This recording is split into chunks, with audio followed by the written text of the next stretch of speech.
بیٹیوں اور بہنوں کو میراث سے محروم کر دیا جاتا ہے، اور بعض اوقات یہ کہا جاتا ہے کہ بیٹی جب کہتی ہے نا کہ باپ فوت ہوا ہے تو اس کی وراثت سے مجھے بھی حصہ دیں، تو کہتے ہیں لے تیرا ویاہ نہیں کیتا، تینوں جہیز نہیں سی دیتا، تے ہن تیرا وراثت جی حصہ کتوں بنتا ہے؟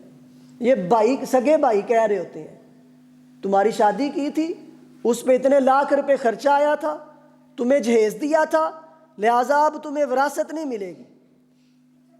بھائی نہ کرتے آپ جہیز کا سامان تیار، نہ دیتے آپ جہیز، جہیز دینا فرض تھا یا واجب تھا؟ نہیں تھا، لیکن اس کی وراثت میں سے اس کا حق دینا یہ فرض ہے، یہ فرض قطعی ہے۔ اگر کوئی بندہ اس کا انکار ہی کر دے وہ دائرہ اسلام سے خارج ہو جاتا ہے۔ قرآن نے اس کو اس کا حق دیا ہے۔ قرآن کے اندر اللہ تعالیٰ نے واضح طور پر بہنوں کا، بیٹیوں کا حصہ بیان کیا ہے، تو ان کا یہ حق ان کو دینا ضروری ہے۔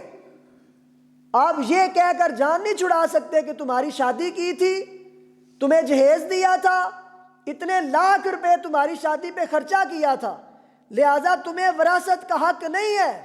تو بھائی کیا تمہاری شادی فری میں ہوگی تھی؟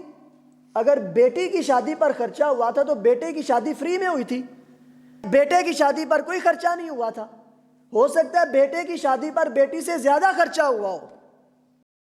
تو اگر شادی کی وجہ سے بیٹی وراثت سے محروم ہوتی ہے تو بیٹا تو بدرجہ اولا ہونا چاہیے کہ بیٹے کی بھی تو شادی والد نے کی، اتنا زیادہ خرچہ کیا تھا، پھر اس کو بھی وراثت نہیں ملنی چاہیے۔